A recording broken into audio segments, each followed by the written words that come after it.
Chaliye students, good morning again and welcome to you again to another session of ratio analysis. What we discussed in the last lecture, my dear, is liquidity ratios that we have seen. That is current ratio, quick ratio, and then super quick ratio. Let me quickly revise that the formulas for current ratio, what we have seen is it is CA upon CL. Current assets upon current liabilities, ये formula हमने देखा था as far as current ratio is concerned.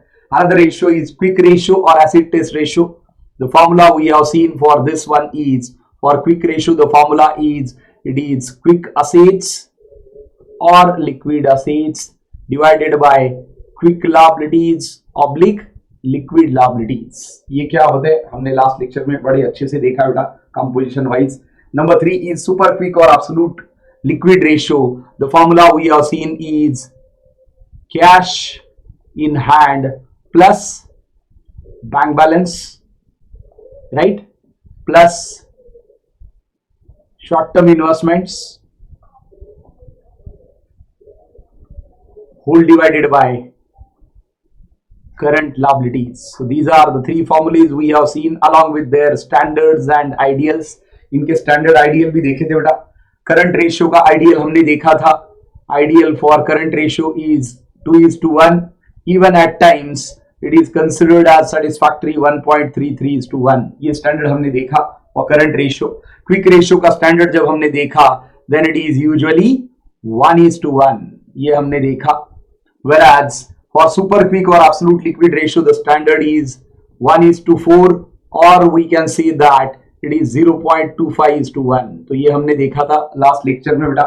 Liquidity ratio which the business shows the short term solvency position, that ability of the business to pay short term liability out of short term assets, that is current liability out of current assets. That is what we have seen, students.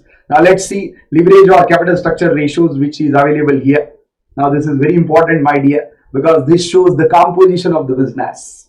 We all know that the business requires capital and capital comes into two forms, my dear. One is owned capital, another one is borrowed capital. तो वही हमें यहाँ पे देखना है. देखिए leverage और capital structure ratio में आप स्क्रीन पे देख सकते हैं. The ratios are expressed. Number 1, debt equity ratio. Number 2, debt to total funds ratio. Third is proprietary ratio. Fourth is fixed assets to proprietor funds. Fifth is CG ratio, that is capital gearing ratio. And sixth is interest coverage ratio. ये सारे ratios हमें देखने हैं बेटा as far as leverage or capital structure ratios are concerned. So let's focus on these ratios. But before going for all these ratios, let's understand that what is meant by debt capital, which is also called as borrowed or loan capital. जो आप देख सकते हैं यहाँ पे screen पे, date को ही हम क्या बुलाते हैं बेटा, borrowed capital और loan capital. और एक चीज मैं आपके लिए बोलना चाहूंगा, डेट कैपिटल में आता क्या क्या है.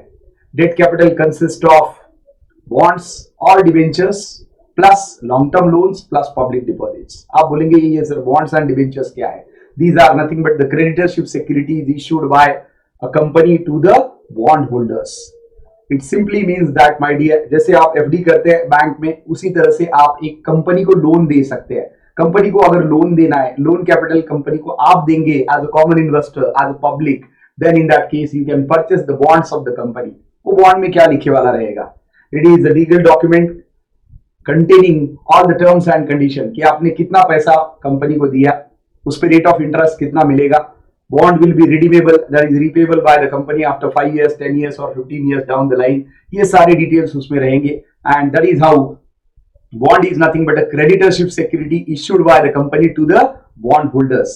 मतलब ये एक तरह के क्रेडिटर आप बन गए एज एन इन्वेस्टर. आप क्रेडिटर बन गए, आप शेयर होल्डर नहीं बने बेटा, आप क्रेडिटर बने क्योंकि आपने लोन दिया कंपनी को जिसके एवज में आपको इंटरेस्ट मिलेगा या तो क्वार्टरली, हाफ ईयरली या ईयरली बेसिस पे. तो डेट बोरोड या लोन कैपिटल में क्या क्या आता है, जैसे मैंने आपको बोला बॉन्ड्स और debentures plus long term loan plus public deposit. आप बोलेंगे सर ये बॉन्ड्स और डिवेंचर में फर्क क्या होता है. इंडियन कॉन्टेक्स्ट में इसको बॉन्ड्स बुलाते हैं बेटा, वेस्टर्न कॉन्टेक्स्ट में इट इज डिवेंचर्स बुलाते हैं. Even at times do remember bonds are usually secured, that is इनके अगेंस्ट चार्ज ऑन असेट होता है, मॉर्गेज होता है. और debentures are usually considered as unsecured. But कोई भी अनसिक्योर्ड डिवेंचर खरीदने नहीं जाएगा, इंडियन कॉन्टेक्स्ट में तो सिक्योर्ड ही होता है. सो याद रखिए कंपोजिशन बेटा, फिर से रिपीट कर रहा हूं, बॉन्ड्स और debentures plus long term loan plus public deposit. अब यहाँ पे ये जानना बहुत जरूरी है कि आगे क्या दिया है. डेट बोरोड और loan capital is risky for a company. अब ये रिस्की क्यों है? देखिए आगे रीजन दिया है, risky but it is the cheapest source of financing because it saves on taxes. अब ये रिस्की क्यों है? Because payment of interest is mandatory. Why it is risky? आपको प्रॉफिट हुआ तो भी इंटरेस्ट देना है, लॉस हुआ तो भी इंटरेस्ट देना है। यू कैन नॉट से टू द बैंक दैट कि 2-3 साल बाद आना, अभी हालात अच्छे नहीं चल रहे। You can not say this to the bank because bank has entire power to liquidate your assets if you are not doing the payment on timely basis. तो याद रखिए बेटा, debt of borrowed capital is cost effective, cheap source of financing, but at the same time risky. Reason being is that interest is a fixed expenditure irrespective of the profit or loss and it is obligatory, mandatory. आप उसको avoid नहीं कर सकते। Interest पे करना mandatory है, इसीलिए ये रिस्की है because non payment of interest can attract serious financial consequences. Serious financial consequences मतलब जो असेट आपने मॉर्गेज किए हैं, अगर आप पे नहीं करेंगे इंटरेस्ट तो क्रेडिटर आएगा, बैंक आएगी, असेट उठाएगी, नीलामी करेगी, पैसा अपना लेगी, कुछ एक्स्ट्रा आया तो आपको देगी और चली जाएगी। Very simple. इसीलिए डेट कैपिटल रिस्की है लेकिन कॉस्ट इफेक्टिव है, चीप है। क्यों? क्योंकि याद होगा आपको, ये देखिए बेटा, कुछ आपके लिए यहाँ पे मैं लिखता हूं, आप यहाँ पे आसानी से समझ सकते हैं। Let's say that there are two companies, company A and company B, and here I am writing EBIT, that is earning before interest and tax, which is called as PBIT as well. इसमें से क्या minus करेंगे हम? Interest minus करेंगे, फिर आएगा PBT और EBT, इसमें से हम माइनस करेंगे बेटा tax. Let's say that tax is at the rate of 30%, फिर आएगा आपका पैट और नेट प्रॉफिट। अब मान लीजिए ये दोनों कंपनी का ईबीआईटी सेम है, that is earning before interest and tax, और profit before interest and tax same है। मान लीजिए ये दोनों का सेम है and let's say that it is 10 crore. EBIT कितना है इसका? 10 करोड़ दोनों कंपनी का।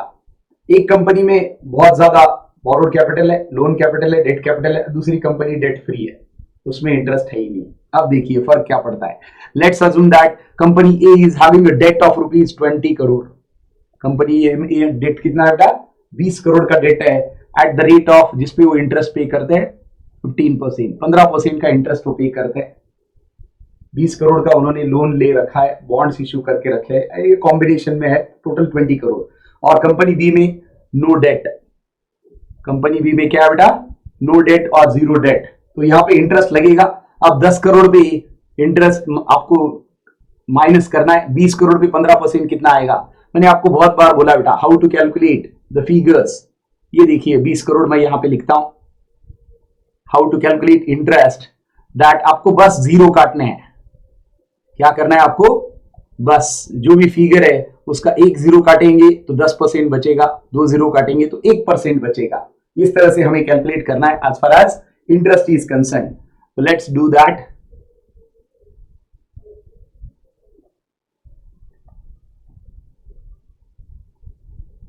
ये हो गया आपका 20 करोड़। अब इसमें से मुझे इंटरेस्ट निकालना है 15% का, तो मैं 10% निकालता हूं, बड़ा आसान है। 10% निकालना मतलब एक जीरो काटना है। अब देखिए एक जीरो कट गया 20 करोड़ का, तो बचा कितना? 2 करोड़। 2 करोड़ इज 10%, लेकिन हमें कितना चाहिए? 15%। 2 करोड़ अगर 10% है तो और 5% जोड़ लीजिए। 2 करोड़ का आधा मतलब 1 crore, that is 2 crore plus 1 crore is your interest. Total interest आपका 3 करोड़ आया, तो यहां पे आएगा बेटा 3 करोड़ इंटरेस्ट। और बताइए यहां पे कितना आएगा students? Yes yes, that is correct, it will come zero, क्योंकि ये नो डेट कंपनी है बेटा। बी को बुलाया हमने नो डेट, तो यहां पे आपका प्रॉफिट बिफोर टैक्स आएगा 7 करोड़ और यहां पे आएगा 10 करोड़। अब दोनों पे टैक्स देना है, 30% का टैक्स है, तो पहले 7 करोड़ पे 30% दीजिए। 7 3 जा 21, तो इट इज 2.1 CR, और यहाँ पे 10 3 जा 30, तो यहाँ पे 3 CR आएगा। तो यहाँ पे 7 करोड़ आएगा प्रॉफिट आफ्टर टैक्स, और यहाँ पे आएगा दैट इज 4.9 CR। मैं बताना क्या चाहता हूं आपको? मैं बताना चाहता हूं the tax component which you are paying. ये देखिए टैक्स आप कहां पे ज्यादा पे कर रहे हो? Tax you are paying more where debt is less. जहां पे डेट कम है वहां पे टैक्स ज्यादा है, और जहां पे डेट ज्यादा है वहां पे टैक्स कम है। That is how interest is a tax deductible expenditure. इसलिए इंटरेस्ट क्या है बेटा? टैक्स डिडक्टिबल एक्सपेंडिचर है। It is going to save on taxes. जितना इंटरेस्ट ज्यादा उतना टैक्स कम, और जितना इंटरेस्ट कम उतना टैक्स ज्यादा। सो that is how debt capital is cheap or cost effective source of financing, but it is risky. Why? Because payment of interest is mandatory and non payment of interest can liquidate the assets of the company. Liquidation का मतलब है आप अगर पे नहीं करेंगे तो creditor या बैंक आएगी, असेट उठाएगी और आपके असेट बेच के अपना पैसा ले लेगी और बचा कुछ आपको देके जाएगी। इसलिए लिखा है debt of borrowed capital is risky but it is the cheapest source of financing because it saves on taxes. Interest is tax deductible expenditure, interest paid out of EBIT और पीबीआईटी, जो मैंने आपको प्रैक्टिकली यहाँ पे करके बताया, भूलना मत बेटा, बड़ा इंपॉर्टेंट पॉइंट है। दूसरा वहां पे दिया है, मैंने कंपोजिशन में बताया कि डेट में क्या आएगा, बॉन्ड्स और debenture plus long term loan plus public deposit. बात करते हैं ओन्ड कैपिटल की, it is not at all risky but it is costly. जब ओन्ड कैपिटल की बात करते हैं तो रिस्की नहीं बेटा लेकिन कॉस्टली है। क्यों? Because dividend is non tax deductible. अभी एग्जैक्टली अपोजिट है, इंटरेस्ट से टैक्स बचता है। अभी डिविडेंड कब आता है? डिविडेंड तो पैट के बाद आता है बेटा, तो पैट पे डिविडेंड आएगा, तो पैट माइनस सबसे पहले आएगा प्रेफरेंस डिविडेंड, और ये माइनस करने के बाद जो आएगा this is called as earning available for equity share holders. अब इसके बाद आप माइनस करेंगे लेस इक्विटी डिविडेंड, देखिए बेटा, और इसके बाद आपका जो भी अमाउंट है वो और बचेगा। अब ये देखिए यहां पे टैक्स ऑलरेडी माइनस हो चुका है, इंटरेस्ट ऊपर माइनस हो चुका है। आप देख सकते हैं स्क्रीन पे, पहले इंटरेस्ट माइनस हुआ फिर टैक्स माइनस हुआ। अब डिविडेंड जब आ रहा है तब तक तो टैक्स बचा ही नहीं, so dividend is non tax deductible expenditure. Rather on payment of dividend you need to pay an extra tax which is called as dividend distribution of tax. तो आप बोल रहे होंगे कि सर दो टैक्स भरने पड़ते हैं। यस, कॉर्पोरेट टैक्स कंपनी को अलग देना है जो आपके प्रॉफिट बिफोर टैक्स की फिगर पे देना है बेटा, और ये छोड़ के आपको और एक टैक्स देना है which you need to pay on the payment of dividend, may be preference और मेड बी इक्विटी। तो इस पे आपको अलग से डिविडेंड देना पड़ेगा and that is usually around 20%, ये 20% के आसपास है। मैं एक अपडेट और दे देता हूं कि एग्जैक्टली कितना है, बट याद रखिए that is how it is attracting an extra burden, क्योंकि कॉर्पोरेट टैक्स ऊपर दिया 30%, यहाँ पे 20%, मतलब बहुत सारा दे रहे आप 20%, लेकिन सिर्फ डिविडेंड के अमाउंट का, तो ये ऊपर ऐसा ग्रॉसली ऐड नहीं कर सकते बस, लेकिन ये at the same time it is going to add into your cost. इसलिए ओन्ड कैपिटल पे डिविडेंड देना मैंडेटरी नहीं है, लेकिन जब भी डिविडेंड देंगे पहली चीज याद रखिए, एक तो रेट ऑफ डिविडेंड हाई है, दूसरी चीज dividend is non tax deductible, और तीसरी चीज payment of dividend attracts dividend distribution tax. इसीलिए ओन्ड कैपिटल कॉस्टली है बट रिस्की नहीं है, क्योंकि payment of dividend can be done और इट कैन बी पोस्टपोन्ड। ये बहुत जरूरी है बेटा जानना before starting with the ratios of leverage और कैपिटल स्ट्रक्चर की ओन्ड कैपिटल में क्या आता है, बोरोड कैपिटल में क्या आता है, और ये किस तरह का सोर्स है। अब बताता हूं ओन्ड में क्या आता है, equity share capital plus preference share capital plus reserves and surplus plus net profit of current year, that is profit and loss account, usually called as credit balance. क्यों?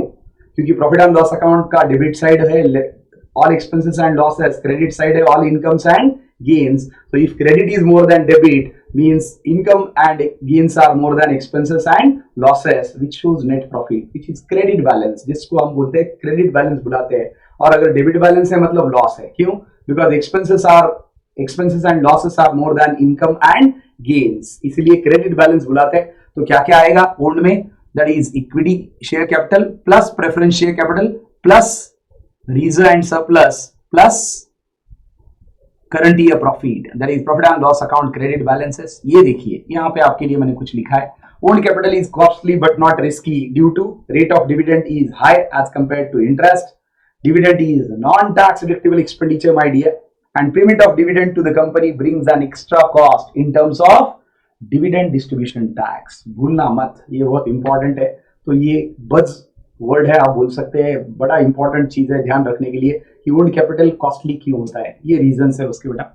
और ओन्ड कैपिटल रिस्की क्यों नहीं है, because payment of dividend is not mandatory, it may be paid और it may be postpone. जबकि interest के बारे में ऐसा नहीं बेटा, payment of interest is mandatory, non payment of interest can attract serious financial consequences but it is a cost effective or cheap source of financing because interest is going to save on the taxes. More is the interest, less is the taxes. That is how both these compositions are there. और ये देखिए owned capital में क्या क्या आता है, equity share capital plus preference share capital plus reserve and surplus और retained earning plus profit and loss account credit balance, that is net profit.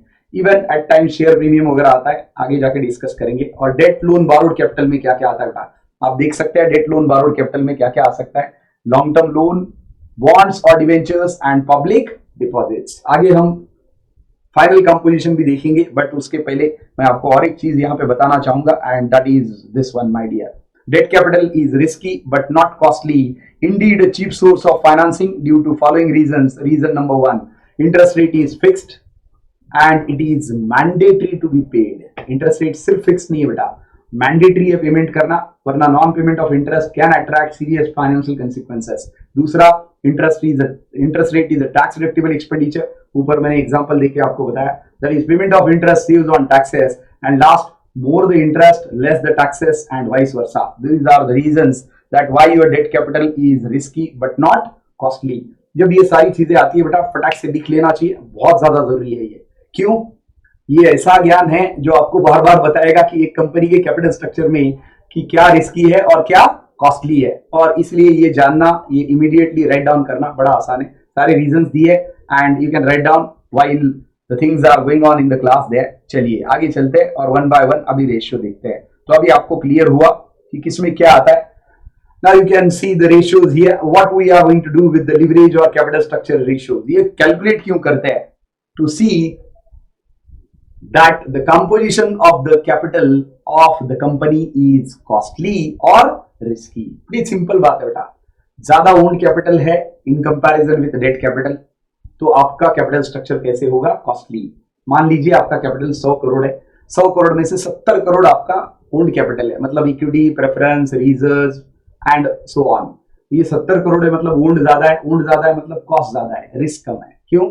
70 crore अगर आपका ओन्ड है मतलब बचे वाला 30 करोड़ बारोड या लोन या डेट हुआ, जो रिस्क कम है बताता है, क्योंकि 30 करोड़ का डेट मतलब इंटरेस्ट भी कम रहेगा, क्योंकि as compare to 30 crore your owned capital is 70 crore. That is what the example I am giving.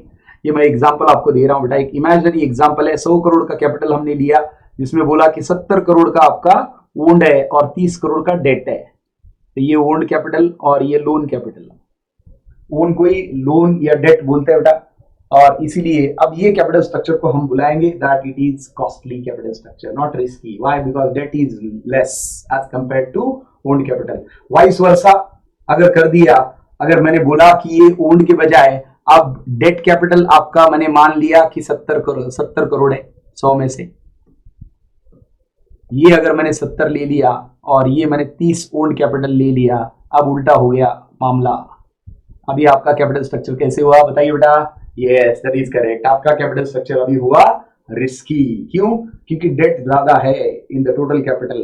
100 crore में से 70 करोड़ डेट है, जहां पे इंटरेस्ट देना मैंडेटरी है, बट याद रखिए इंटरेस्ट देने के बाद आपका टैक्स बहुत ज्यादा बचेगा, क्योंकि 70 करोड़ का डेट है, उस पर इंटरेस्ट भी तगड़ा आप पे करेंगे। 10% से भी पकड़ा तो 7 करोड़ आता है बेटा, है ना? एक जीरो काटना है बस, किसी भी फिगर का एक जीरो काटेंगे तो 10% बचेगा, 2 जीरो काटेंगे तो 1% बचेगा, याद रखिए।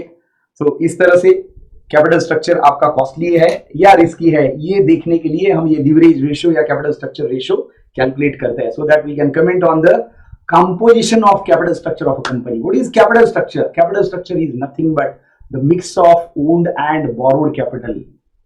आप कैपिटल जब भी रेज करते हैं एक बिजनेस में, या तो आपका खुद का रहेगा या तो आपने किसी और से रेज किया होगा, in terms of loan, in terms of bonds, in terms of public deposit. आपका खुद का मतलब आइदर इक्विटी शेयर कैपिटल और प्रेफरेंस शेयर कैपिटल, उसके साथ रिजर्व एंड सरप्लस आता है, profit and loss account, credit balance आता है, शेयर प्रीमियम आता है, and so on. Let's see the first ratios my dear. I hope the basics are clear and you must be enjoying, right? चलिए सबसे पहला ratio देखते हैं, date equity ratio. अभी तो हमने देखा कि it is a combination of owned and borrowed capital, so this ratio can be expressed in 2 ways, लेकिन हमें एक ही रास्ता देखना है, और क्या है इसका रास्ता? That it is the relationship between long term debt and share holders funds. ये देखिए बेटा, ये रेशियो क्या बताता है? Relationship between long term debt and share holders funds. Long term debt मतलब the debt capital, loan capital which you have raised for more than 1 year, 1 साल से ज्यादा की डेट जो आपने ली है, बॉन्ड्स है या फिर लॉन्ग टर्म लोन है या फिर पब्लिक डिपॉजिट है। अब यहाँ पे कंपोजिशन भी दिया है बेटा, आपने बिल्कुल ध्यान से देखना है। सिर्फ देखिए कंपोजिशन में उन्होंने सीधा बताया कि लॉन्ग टर्म डेट में क्या क्या आता है। नोट्स बड़े क्रिस्टल क्लियर बनाए ताकि आपको कोई डाउट नहीं है लॉन्ग टर्म डेट में क्या क्या आता है या बोरोड कैपिटल में क्या क्या आता है। These refer to long term liabilities which mature after 1 year. These include bonds or debentures, mortgage loan. Mortgage का मतलब क्या है? जिसके अगेंस्ट सिक्योरिटी आपने रखा है, मतलब आप अगर पे नहीं करेंगे तो वो असेट आपका बेच सकता है आपका बैंक, इसलिए लोन कभी भी मॉर्गेज ही होता है बेटा। कॉमन इंसान को तो बिना मॉर्गेज के लोन ही मिलता नहीं है ना। हाँ, विजय माल्या की बात मत करना, वो बिल्कुल डिफॉल्टर है। क्यों? क्योंकि वो पे नहीं करना चाहते, that is the issue. Bank loan and loan from financial institution and public deposits, तो ये सारा लॉन्ग टर्म लोन या फिर आप जब डेट कैपिटल या बोरोड कैपिटल की बात कर रहे हैं तब ये सारा कुछ इंक्लूड होता है बेटा। अब शेयर होल्डर फंड्स में क्या आता है? शेयर होल्डर्स मतलब सब आ गए, इक्विटी प्रेफरेंस सब आ गए। तो कंपोजिशन देखिए, दीज इंक्लूड सबसे पहले equity share capital plus preference share capital plus share premium. आप बोलेंगे शेयर प्रीमियम क्या होता है? It is nothing but the amount which the company is going to encash on its reputation. कल रिलायंस अगर बोलेगा कि हमें और शेयर इश्यू करने हैं और उनके शेयर का प्राइस उन्होंने डिसाइड किया 2000 रुपए, लेकिन वो 2000 रुपए बेचेंगे नहीं बेटा, वो तो उन्होंने प्राइस डिसाइड किए। वो बोलेंगे हम 20% प्रीमियम लेंगे because we want to encash our reputation. किसको खरीदना है खरीदो, नहीं खरीदना है मत खरीदो। आप रिलायंस को खरीदने में कौन नहीं पीछे होगा बेटा? सारे आगे ही होंगे। Nobody will be behind there because everybody wants such good company shares. तो 20% का प्रीमियम देने के लिए लोग तैयार है। 2000 का 20% कितना आएगा बेटा? 200 रुपए, 10% एक जीरो काटने के बाद और 20% डबल करो 400 रुपए, मतलब शेयर की प्राइस 2000, लेकिन कंपनी लेगा 2400 रुपए आपसे बिकॉज शेयर प्रीमियम लेगा। अब ये भी पार्ट ऑफ शेयर कैपिटल है इसलिए ऐड करेंगे। तो शेयर होल्डर फंड्स में क्या क्या आता है? Equity share capital plus preference share capital plus reserve and surplus plus share premium plus any type of reserve, general reserve, capital reserve और profit and loss account credit balance, that is net profit which is given here. तो ये composition है आपके share holder funds का बेटा, जो आप देख सकते हैं स्क्रीन पे। अब मैं आपको रेशियो बताता हूं, ये देखिए simple ratio debt equity long term debt to share holders funds. अब आप बोलेंगे कि सर इसका इम्प्लीकेशन क्या है, ये क्या होगा, तो कैसे होगा, आइडियल क्या है, स्टैंडर्ड क्या है, जैसे हमने करंट, क्विक और एब्सोल्यूट लिक्विड रेशियो में देखा था। तो ये उसका जवाब यहाँ पे है। This ratio is calculated to assess the ability of the firm to meet its long term liabilities. Generally debt equity ratio of 2:1 is considered safe. Formula क्या है? Long term debt divided by share holder funds. मतलब 100 करोड़ अगर capital माना तो उसमें 2 part long term date होना चाहिए, 1 part equity होना चाहिए, दैट इज व्हाट आइडियल, ऐसा ये बोलता है। अब ये चेंज हो सकता है बेटा, क्यों? मैं बताता हूं आपको। अब एक नया बिजनेस है जिसका रेपुटेशन नहीं है, जिसके पास ज्यादा कैपिटल नहीं है और जिसको बिजनेस करने में दिक्कत आ रही है। अब उसको पैसा कोई शेयर तो इश्यू कर ही नहीं सकते बिकॉज इक्विटी शेयर इश्यू करने के लिए सेबी का कंडीशन है that you should have 5 years static performance, 5 years very good financial performance, out of which you must have paid dividend each and every year to yourself or to whoever are the owners. एक तो 5 साल का आपका track record होना चाहिए, 5 साल profit होना चाहिए और 5 साल आपने डिविडेंड देना चाहिए to the share holders. Then only you can go for an IPO, that is initial public offering, जहां पे आप कॉमन लोगों को शेयर इश्यू करके पैसा उठा सकते हैं। तो ये रास्ता तो एक नए कंपनी के लिए अवेलेबल नहीं है क्योंकि अभी तक तो 5 साल आपके हुए ही नहीं है। तो आप सेबी को अप्रोच ही नहीं कर सकते as regulator, security and exchange board of India for an IPO. तो हियर इज द प्रॉब्लम। तो शुरुआत में आपको डेट ही लेना पड़ेगा, वो भी आपको बैंक को कन्विंस करना पड़ेगा प्रोजेक्ट रिपोर्ट दिखा के, आपका सारा प्रोजेक्शन अच्छा करके प्रॉफिटेबिलिटी का, तब जाके बैंक लोन देगी।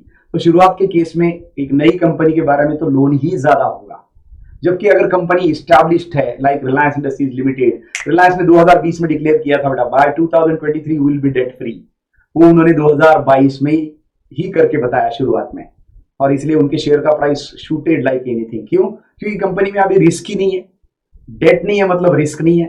सो that is how Reliance is the debt free company, और वो ये उन्होंने करके बताया। और याद रखिए that is how 2:1 is considered as safe. मतलब 100 अगर करोड़ कैपिटल माना 100 करोड़, तो उसमें से 2 पार्ट मतलब 66.6% डेट होना चाहिए, 33.33% आपका ओल्ड कैपिटल चलेगा, मतलब equity, preference, share premium, reserve and surplus, any type of reserve and net profit, that is profit and loss account credit balance. तो इस तरह से इसका कंपोजिशन बताया है उन्होंने 2:1। मैं फिर से रिपीट कर रहा हूँ, नए बिजनेस में डेट ज्यादा होगा, इस्टेब्लिश बिजनेस में Reliance and all those things बोलते हैं डेट फ्री, डेट है ही नहीं। आज की डेट में इनमें डेट 0 है बेटा। अब ये अच्छी बात है क्या? ये भी अच्छी बात है। क्यों? क्योंकि ये इस्टेब्लिश कंपनी है और नई कंपनी में डेट ज्यादा है। अब ये इस्टेब्लिश कंपनी बोलती है हमें डेट नहीं चाहिए क्योंकि रिस्क ही नहीं चाहिए हमें, ताकि कल चल के ऐसा किसी तरह का कोरोना आ जाए, लॉकडाउन आ जाए इस तरह की दिक्कत हो जाए तो हमारे बिजनेस को कोई रिस्क नहीं रहेगा। जितना हम कमाएंगे उतना ही खर्च करेंगे, ज्यादा टेंशन लेने की बात नहीं है, इंटरेस्ट देने का तो टेंशन ही नहीं है। That is how it is believed as. So this ratio is calculated the ability of the firm to pay its long-term obligations and to see the composition of the capital structure, whether it is costly or risky. आगे देखिए, if debt equity ratio is more than 2:1, it shows that the composition is risky. क्योंकि दो proportion से आपका date बढ़ रहा है, मतलब टोटल 3 प्रोपोर्शन का कैपिटल है, उसमें 2 डेट है और 1 ओन्ड है, लेकिन 2 से भी ज्यादा बढ़ गया, मतलब it shows risky financial position from long term point of view, as it indicates that more and more funds invested in the business are provided by long term lenders. Control उनके पास जा रहा है क्योंकि आपका ज्यादा से ज्यादा funding is sponsored by the banks or borrowed capital holders or loan capital holders. The lower this ratio, it is better for long term lenders because they are more secure in that case. Lower ratio है, मान लीजिए कि 30 करोड़ आपका date है, 70 करोड़ आपकी owned capital है, तो lenders are very safe because उनको पता है कि डेट बड़ा कम है और company can pay the interest easily, and that is how lower than 2:1 debt equity ratio provides sufficient protection to the long term lenders. तो ये इसका स्टैंडर्ड है बेटा। तो स्टैंडर्ड क्या हुआ डेट इक्विटी रेशियो का? 2:1। And why these ratios are calculated मैंने आपको बताया है, डोंट फॉरगेट। सेकंड रेशियो, अब ये पूरे रेशियोज में पूरा का पूरा फोकस किस पे बेटा? Owned capital and borrowed capital. इसलिए ये कंपोजिशन लिखना और समझना बहुत जरूरी है। कौन सा composition? That what comes under long term date और बोरोड कैपिटल और debt capital and what comes under share holders funds. तो ये मैं फिर से आपको बता रहा हूं कि उसमें क्या आता है, देख लीजिए एक बार और कोई डाउट मत रखना। क्यों? क्योंकि जब रेशियो कैलकुलेट करना है तो फॉर्मूला बिल्कुल पक्का होना चाहिए, कंपोजिशन पक्का होना चाहिए कि बैलेंस शीट में से क्या क्या उठाना है। ऑब्वियसली लायबिलिटी साइड उठानी है as far as these ratios are concerned, और लायबिलिटी में पहले 2 ही हेड होते हैं। पहला हेड होता है that is your capital share holders funds, जिसमें ये सारी चीजें आएगी 2 नंबर पे दिए वाली, और 1 नंबर पे दिए वाली 2 नंबर पे आएगी बैलेंस शीट में, क्योंकि बैलेंस शीट में पहले बेटा शेयर कैपिटल होता है, शेयर होल्डर्स फंड्स होता है, और बाद में डेट होता है, लोन होता है, बोरोड होता है। तो ये हमें लेना है, और पूरे रेशियोज, लिवरेज रेशियोज और कैपिटल स्ट्रक्चर रेशियो इसी के इर्द गिर्द घूमेंगे। और सबसे बड़ी बात हमें ये जानना है कि ओन्ड कैपिटल कॉस्टली या रिस्की होता है, बोरोड कैपिटल कॉस्टली या रिस्की होता है, जो हमने शुरू में खत्म कर दिया उसको भूलना मत, क्योंकि पूरा रेशियो उस पर डिपेंडेंट है। चलिए आगे रेशियो आप देख सकते हैं, डेट टू टोटल फंड्स। 2 आया तो रेशियो बड़ा आसान हो जाता है बेटा। क्यों? 2 के पहले न्यूमरेटर, 2 के बाद डिनोमिनेटर। सो पहले डेट लेंगे और बाद में टोटल फंड्स लेंगे, न्यूमरेटर टोटल डेट लेंगे और divided by total funds लेंगे। So this ratio is a variation of debt equity ratio and gives the same indication as debt to equity. In the ratio, debt is expressed in relation to total funds. और ये देखिए formula इसका लिखा मैंने, long term debt to total funds. Long term debt में फिर से क्या आएगा? दैट इज बॉन्ड्स और डिबेंचर्स प्लस मॉर्गेज लोन और long term loan plus bank loan plus public deposits if any, वो कॉम्बिनेशन आएगा। टोटल फंड्स क्या है यहाँ पे देखना पड़ेगा। ये देखिए लॉन्ग टर्म डेट भी उन्होंने दिया है, क्या आता है वो सेम है। टोटल फंड्स में यस थोड़ा अलग है, शेयर होल्डर्स और प्रोप्राइटर्स और ओनर्स फंड्स, नेटवर्थ और नेट टेंजिबल वर्थ, ये सब आएगा यहाँ पे। और यहाँ पे सिग्निफिकेंस उन्होंने दिया है नहीं, टोटल फंड्स में क्या है बेटा? ये देखिए, this is the change. Total funds मतलब ऊपर आपने सिर्फ प्रोप्राइटर फंड्स लिया था या ऊपर आपने शेयर होल्डर्स फंड्स लिया था। ये शेयर होल्डर्स फंड्स के नाम है बेटा, आपकी इंफॉर्मेशन के लिए लिखे, कंफ्यूज मत होना। Share holder funds itself is called as net worth, net tangible worth, owned capital और प्रोप्राइटर्स फंड। ये सबका कंपोजिशन एक ही बेटा, और कंपोजिशन क्या है? That is equity share capital plus preference share capital plus all types of reserve plus net profit, that is profit and loss account credit balance plus share premium minus any fictitious asset if available. बताता हूँ fictitious asset क्या है, don't worry.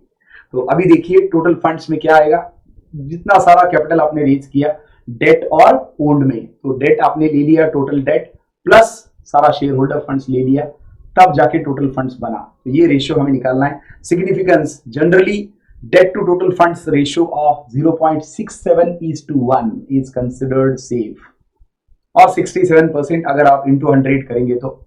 In other words, the proportion of long-term loans should not be more than 67% of total funds.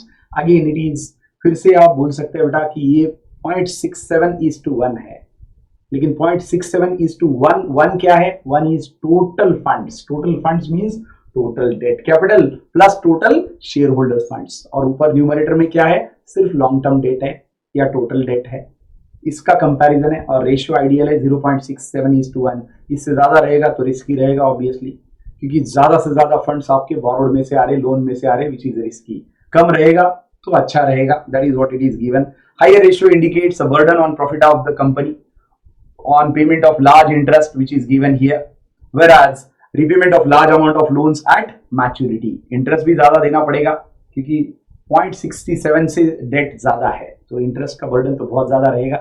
repayment of maturity will also be a huge obligation there, and payment of interest may become difficult if profit is reduced at any point of time because of any reason। business है, uncertainty बहुत होती है, इसलिए ज्यादा debt रखना is never advisable and it is very bad, क्योंकि हम बता नहीं सकते कौन से टाइम पे क्या होगा। इसलिए रिलायंस जैसी कंपनी अगर पूरी डेट फ्री हो जाती है और बोलती है कि डेट नहीं चाहिए, और ऐसे कितनी सारी कंपनियां हैं जो ऑलवेज एक मोटिव रख के चलती है कि डेट रखना ही नहीं है। Hence, good concern keep the debt to total fund ratio below 67% or 0.67.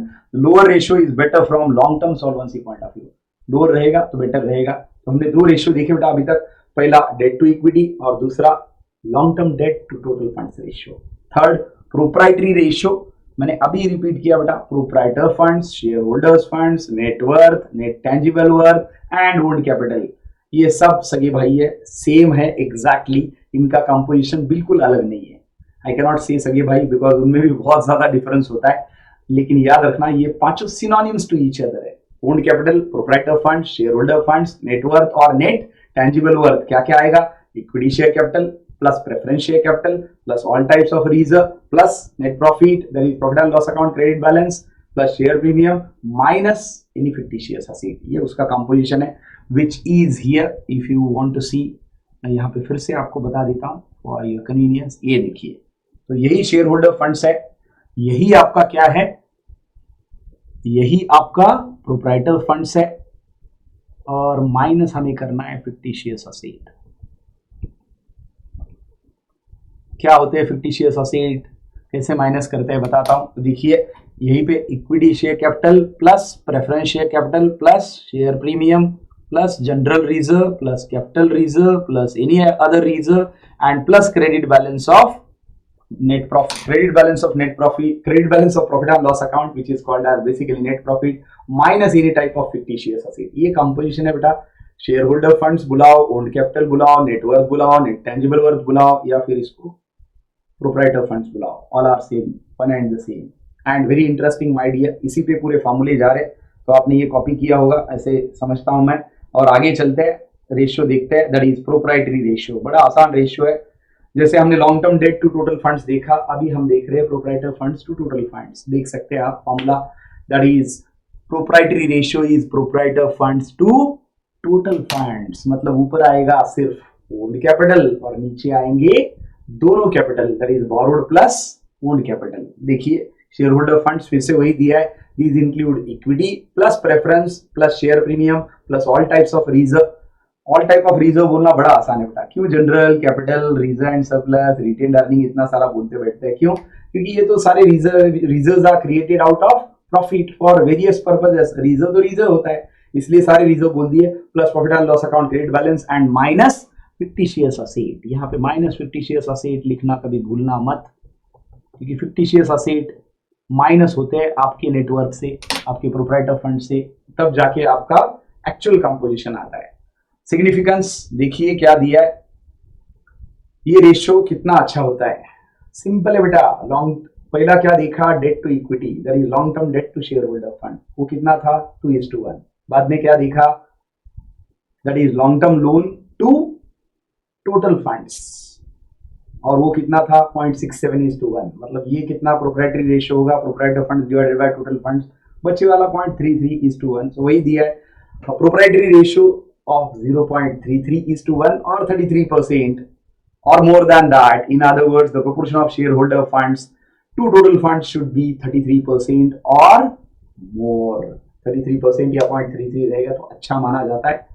और अगर ज्यादा है तो क्या है, कम है तो क्या है, दोनों दिया है उन्होंने। ज्यादा है तो कॉस्ट ज्यादा हो जाएगी, कम है तो कॉस्ट कम हो जाएगी, as simple as that. Higher proprietary ratio means higher owned funds, treated as indicator of sound financial position from long term point of view because debt is less and owned is more. It means that the firm is less dependent on external source of finance, that is debt or borrowed capital. Whereas if the ratio is less, it indicates the long term loans are less secured. क्यों? क्योंकि आपका date ज्यादा है और owned कम है। Date ज्यादा है मतलब रिस्क ज्यादा है, as they face the risk of losing their money. तो that is what the indication for proprietor funds my dear. तो पहले का स्टैंडर्ड कितना था, 2:1, दूसरे का 0.67:1, तीसरे का 0.33:1। पहला ratio debt to equity ratio, दूसरा ratio long term loans to total funds ratio, और तीसरा proprietary ratio, that is proprietor funds to total funds ratio. ये तीनों हमने देखे। Next and fourth ratio is fixed asset to proprietor funds. Formula तो निकालने की जरूरत नहीं, मैंने बोला जैसे 2 अगर आया तो 2 के पहले न्यूमरेटर, 2 के बाद डिनोमिनेटर। तो देख सकते हैं आप स्क्रीन पे formula, fixed asset is numerator divided by proprietor funds और नेट वर्थ और नेट टेंजिबल वर्थ और ओन्ड कैपिटल और share holder funds, which is one and the same. तो वही फॉर्मूला है, fixed assets upon net worth. इसका क्या significance है उन्होंने बताया है, और ये रेशियो कितना होना चाहिए। This ratio indicates the extent to which the proprietors or shareholder funds are financed by into fixed assets or these are sunk into fixed assets, यानी कितना पैसा ओन फंड्स का आपने यूज किया फिक्स्ड असेट खरीदने में, ये रेशियो बताता है। क्योंकि आपका रेशियो क्या है बेटा, that is fixed assets to proprietor funds. ये देखिए fixed assets to proprietor funds, यानी फिक्स्ड असेट अगर आपके 4 करोड़ के है और प्रोप्राइटर फंड्स भी 4 करोड़ है, तो देखिए क्या दिया है। Normally the purchase of fixed asset should be done from your owned capital from your proprietor funds. Why? If the ratio is less than 100%, it would mean that proprietor funds are more than fixed assets and a part of working capital is always also provided by the proprietors. This will indicate the long-term financial soundness of the business. इनका सीधा सीधा बोलना है कि ratio 1 से ज्यादा होना चाहिए, मतलब fixed asset divided by proprietor funds, ये रेशियो 1 से ज्यादा होना चाहिए। इसका सीधा साधा मतलब ये बताता है कि आपके जो फिक्स्ड असेट्स है, land and building, plant and machinery, furniture and fixture, motor car, ये सारे के सारे आपने ओन फंड्स में से खरीदे। अब सोचिए ये अगर आपने खुद के फंड्स में से खरीदे है, बॉरोड का इसमें कोई कंट्रीब्यूशन नहीं है, मतलब आपकी रिस्क 0 है लगभग। am I right? यस, क्योंकि इन टर्म्स ऑफ आपके जो फिक्स्ड असेट है वो तो आपने खुद ही फाइनेंस की है, उसका लोन का कोई डिपेंडेंसी नहीं है, कल इस पे इंटरेस्ट पे करने की कोई जरूरत नहीं है, क्योंकि ये ओन्ड कैपिटल है, इस पे तो डिविडेंड देना है, जो दिया तो भी चलता है, नहीं दिया तो भी चल जाता है, because dividend may be paid और मे बी पोस्टपोन्ड। तो अगर ये 1 से ज्यादा होगा रेशियो तो अच्छा माना जाता है, और 1 से ज्यादा है मतलब आपका फिक्स्ड असेट भी इसमें से परचेस हुआ है और some part of working capital, that is current asset minus current liability, मतलब करंट असेट्स का ही फाइनेंसिंग भी आपके ओन्ड कैपिटल से हुआ है, which is not at all risky but which is costly. Cost थोड़ा बढ़ेगा लेकिन रिस्क ना के बराबर है, क्योंकि सारे फिक्स्ड असेट उसी से आए और सारे working capital that is current asset भी उसी से आया। जैसे कि मैं आपको बता रहा हूं, एक एग्जांपल बता देता हूं। चलिए मान लेते हैं अपन ये 50 लाख है, क्या है आपका 50 लाख, आपका 50 लाख है fixed assets divided by let's say that your proprietor funds are 70 lakh. Ratio क्या आएगा, रेशियो क्या आएगा, ये 1 पॉइंट आएगा या 0 पॉइंट आएगा, ये तो 0 पॉइंट आएगा, which shows that your fixed assets are financed 50/70। अब अगर ये काटेंगे एक एक 0 तो ऑब्वियसली ये 0 पॉइंट आएगा, मतलब ये रेशियो कुछ इस तरह से होना चाहिए, 70 lakh divided by 50 lakh, and the formula is fixed assets divided by net worth। fixed assets divided by net worth है, और ये बेसिकली बताता है कि आपका कितना portion of fixed asset is funded by the proprietor funds, and that is what the importance, and it should be 1 or more than 1 is a good ratio।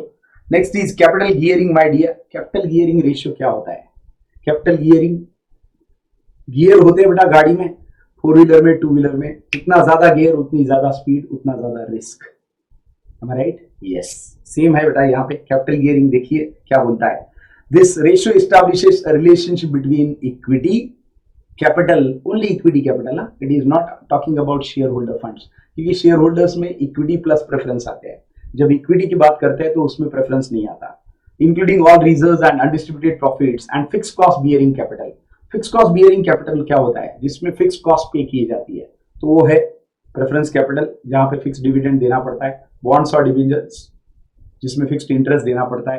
Long term loan जिसपे fixed interest देना पड़ेगा। Public deposits जिसमें fixed interest देना पड़ेगा। तो that is what. देखिए equity share holder funds में क्या लिखा है, all components of share holder funds except preference share capital. सिर्फ प्रेफरेंस हमें नहीं लेना है बेटा। क्यों नहीं लेना है? क्योंकि हम बात कर रहे हैं सिर्फ इक्विटी शेयर होल्डर फंड्स की, ना कि हम शेयर होल्डर्स फंड्स की बात कर रहे हैं। शेयर होल्डर्स मतलब दोनों आ गए, इक्विटी और प्रेफरेंस। लेकिन जब हम इक्विटी शेयर होल्डर्स फंड्स की बात करते हैं तो उसमें से सिर्फ प्रेफरेंस शेयर कैपिटल गायब हो जाता है, क्योंकि वैसे भी reserves and surplus, retained earnings, all types of reserve, share premium, ये सिर्फ और सिर्फ इक्विटी के कंपोजिशन है बेटा। इनका प्रेफरेंस के साथ कोई लेना देना नहीं है। तो याद रखिए, अगर इक्विटी शेयर होल्डर फंड्स आएगा तो सारा शेयर होल्डर फंड लेना है, सिर्फ प्रेफरेंस को माइनस करना है। और फिक्स कॉस्ट बियरिंग कैपिटल में क्या आएगा? जैसे मैंने आपको बोला, प्रेफरेंस कैपिटल आएगा, बॉन्ड्स और डिबेंचर्स आएंगे, लॉन्ग टर्म लोन आएगा, पब्लिक डिपॉजिट्स आएगा जो आपके सामने दिया है। डेट कैपिटल पूरा का पूरा मतलब long term loan, bonds and debentures and public deposit plus preference share capital. तो ये देखिए फॉर्मूला क्या बनेगा, equity share holder funds divided by fix cost bearing capital. Higher the ratio, higher is the gearing, मतलब accident होने का chance ज्यादा है। इसका मतलब क्या है? हायर द रेशियो, इसका सीधा मतलब है आपका फिक्स कॉस्ट बियरिंग कैपिटल ज्यादा है, जिसमें आपको इंटरेस्ट और डिविडेंड ज्यादा देना पड़ेगा। प्रेफरेंस को डिविडेंड देना पड़ेगा, बॉन्ड्स और डिवेंचर को इंटरेस्ट देना पड़ेगा, लॉन्ग टर्म लोन वालों को भी इंटरेस्ट देना पड़ेगा, पब्लिक डिपॉजिट को भी इंटरेस्ट देना पड़ेगा। नहीं पे करेंगे तो रिस्की रहेगा, because non payment of interest can attract serious financial consequences. इसलिए कैपिटल गियरिंग रेशियो का इंपॉर्टेंस देखते हैं नीचे।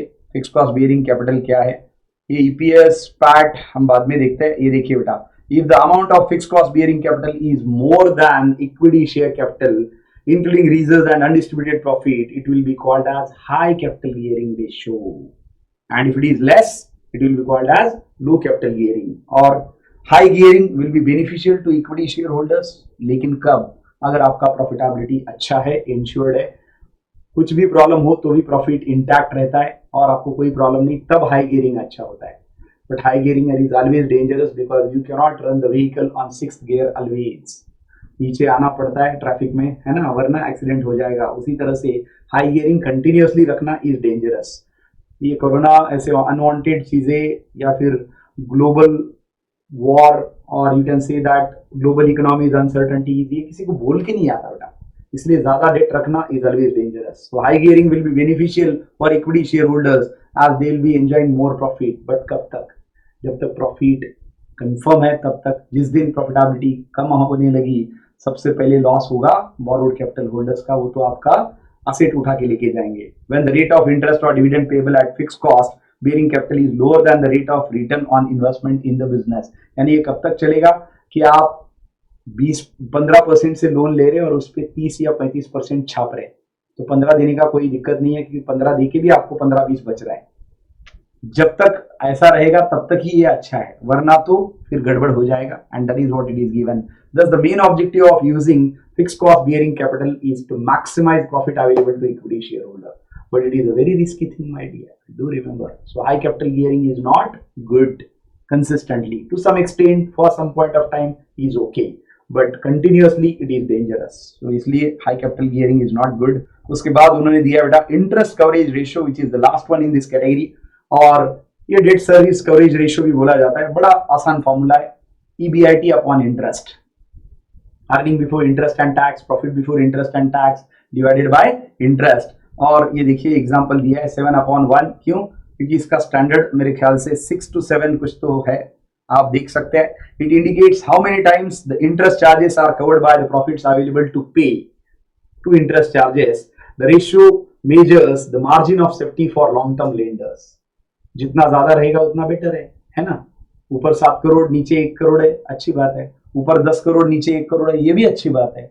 ऊपर 2 करोड़ और नीचे 1 करोड़ है, ये डेंजर बात है। क्यों? क्योंकि इंटरेस्ट ईबीआईटी में से 1 करोड़ तो इंटरेस्ट ही जा रहा है, तो फिर टैक्स और जाएगा, फिर क्या बचेगा? बहुत कम पैसा बचेगा ओनर के लिए। That is how it should be higher. यहाँ पे दिया है, देख सकते हैं, this higher the ratio more secure the lenders. Why? in respect of payment of interest, because it shows that they have good amount of earning to pay for the debt capital holders. इसीलिए if profit just equals to interest, it is unsafe position. यानी 1 करोड़ ऊपर 1 करोड़ नीचे तो फिर बचेगा ही नहीं आगे, तो ना टैक्स देने के लिए बचेगा ना ओनर को देने के लिए बचेगा. क्यों? क्योंकि इंटरेस्ट पे करने के बाद टैक्स पे किया जाता है. EBIT minus interest is EBT, EBT minus tax is PAT, PAT minus preference dividend, earning available for equity share holder, earning available for equity share holder minus equity dividend, then reserve and surplus और retained earning. ऐसा formula मैंने बताया था थोड़ी देर पहले. इसलिए an interest coverage ratio कितना होना चाहिए? Bare minimum 6 to 7 is considered appropriate. So formula EBIT upon interest और ये 6 to 7 होना चाहिए ratio. 6:1, 7:1, more than that is always good. तो हमने क्या क्या देखा कैपिटल स्ट्रक्चर और लीवरेज रेशियो में कि आपका कंपोजिशन ऑफ कैपिटल कैसा है, दैट इज रिस्की है या कॉस्टली है. उसके रीजन मैंने आपको बताया. पहला रेशियो हमने देखा debt to equity ratio. Formula is long term debt divided by share holder funds which is also called as proprietor funds, owned capital, net worth, net tangible worth, and at the same time this is going to indicate that how the composition is there. और ideal क्या है? 2:1. दूसरा formula हमने देखा long term debt to total funds. Formula is long term debt divided by total funds. Ideal ratio is 0.67:1. तीसरा formula हमने देखा proprietary ratio, that is proprietor funds to total funds and ratio is 0.33:1 हमने देखा. चौथा ratio हमने देखा fixed asset to proprietor funds ratio and it should be more than 1. Formula is fixed assets divided by proprietor funds. उसके बाद हमने देखा fifth ratio that is capital gearing ratio. Formula है equity share holder funds whole divided by fix cost bearing capital. इसमें क्या आता है, composition कैसा है, ये मैंने एक्सप्लेन किया. लास्ट रेशियो बेटा हमने देखा interest coverage ratio. Formula is EBIT upon interest. तो ये सारे फॉर्मूले हमने देखे और ये स्टैंडर्ड है 6 to 7 times he is better ideal and that is with all capital ratio structure ratios and leverage ratios. Hope you enjoyed liquidity and capital structure. In the next lecture, obviously, we are going to touch to the activity or turnover ratio along with profitability. Thank you. Have a wonderful day ahead. God bless you.